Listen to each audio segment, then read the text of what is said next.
When Final Fantasy VII first released in 1997, gamers would open a very thick game case to find not just one disc, but 3 CD-ROMs packed full of content. A game so massive that it couldn't even fit on what was the biggest mainstream storage media available at the time without being divided up. Flash forward to today, and Final Fantasy VII Remake is a case of same but different. Final Fantasy VII Remake expands upon what was already a massive game, and will be doing so with expensive but beautiful modern graphics, and all this to the degree that it can't even fit within a single game anymore. Instead, Square Enix will be taking the source material of Final Fantasy VII and creating a multi-game epic, each of these entries functioning more like a sequel. While I could talk about my feelings all day long regarding this, if you want to know why Square Enix did this, and why I actually view it as a good thing, there's a link to my video entitled The Truth About Final Fantasy VII Remake's Episodic Structure in the description below. Overall, I view it as a very positive thing. That said, it still has to be executed properly. Otherwise, it really can slip into negative territory. It isn't going to be easy to pull off, and there are certain things that Square Enix must do in order to ensure its success. First of all, let's clarify what episodic even means, as it's very often misused in the context of this game, which is why I've begun calling it a multi-game epic. Each of these episodes are full-sized games, and will be sold as full-size games, and that means you'll have to pay the standard price tag of a game in your region,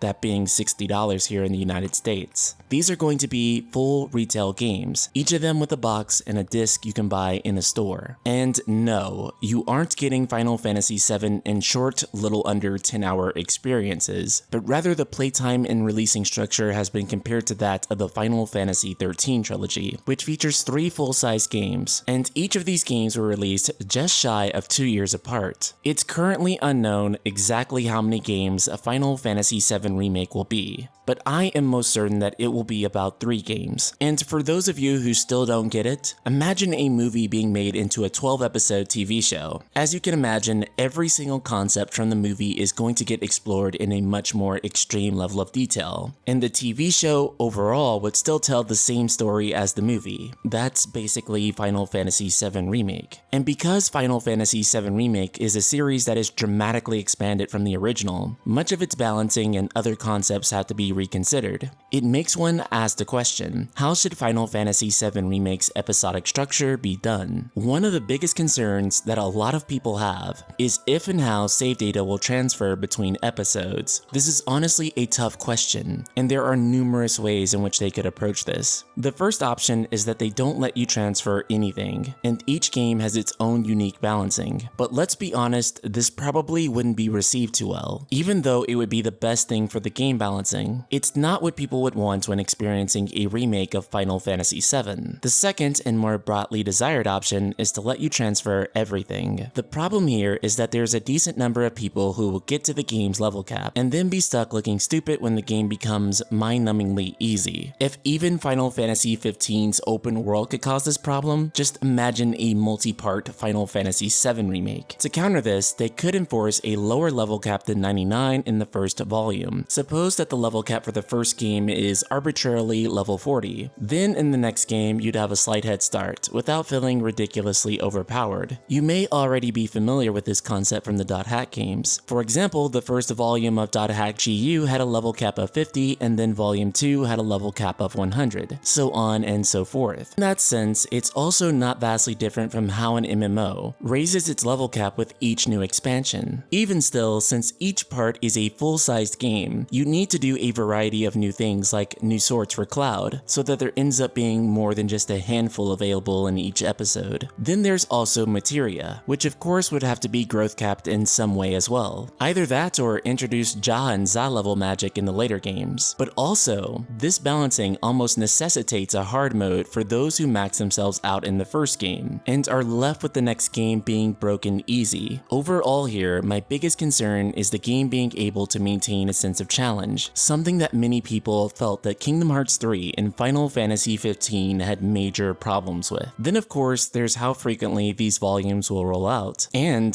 just how many of them will there be. My gut suggests that Final Fantasy 7 Remake will be a trilogy, as there's a tremendous amount of content to draw upon, and it's more than enough for 3 games. That said, these volumes should release no more than 18 months apart from each other. Anything closer to 2 years is honestly pushing it, and would seem like a long, grindy wait. While I cannot say this for a fact, I really believe that Square, at the very least, already has Volume 2 in pre-production, if not the early stages of development, just so that they can keep the ball rolling and deliver these games in a timely manner. One of the biggest concerns and questions that I have is regarding backtracking to previous environments. The cumulative data size for Final Fantasy 7 Remake is going to be one of the biggest we've ever seen. Final Fantasy 15, after all of its DLC and patches, is going to be nearly 100 gigabytes, with Final Fantasy 7 Remake spanning multiple games. With all the games installed at once, it could easily be 200 or 300 gigabytes altogether. Because of the limitations of storage, it would be hard to include all the previous environments as well per installment, which actually makes me wonder if you won't be able to backtrack to certain areas. What's worse then is that if you are able to transfer your data, if you miss something like a summon materia in the previous game, you wouldn't be able to boot the previous volume and transfer it back over. My hope is that somehow Square will be able to introduce this ability to backtrack to all previous locations, though it would make for an absolutely massive download and installation size. But when it's all said and done, I think the multi-game structure will end up being an absolute big positive for Final Fantasy VII Remake. I'm really looking forward to see how they continue to make each one of these volumes interesting, and how they can do Final Fantasy VII's world absolute justice. Hopefully we won't have to wait much longer to find out the details, maybe even at E3. So Ultima Weapons, what are your biggest concerns about the multi-game saga? Subscribe, click the bell icon, and let me know in the comments below. And if you've been enjoying my content, be sure to check out the Patreon for the Night Sky Prince. If you haven't noticed, I've been able to make 4 to 5 videos a week. This is thanks to people like Kirsty Thomas who are helping to support the channel, allowing me to continue to make daily JRPG and Final Fantasy videos. Thank you so much, Kirsty. You are the absolute greatest. Shout out to Kirsty and the rest of the Ultima community.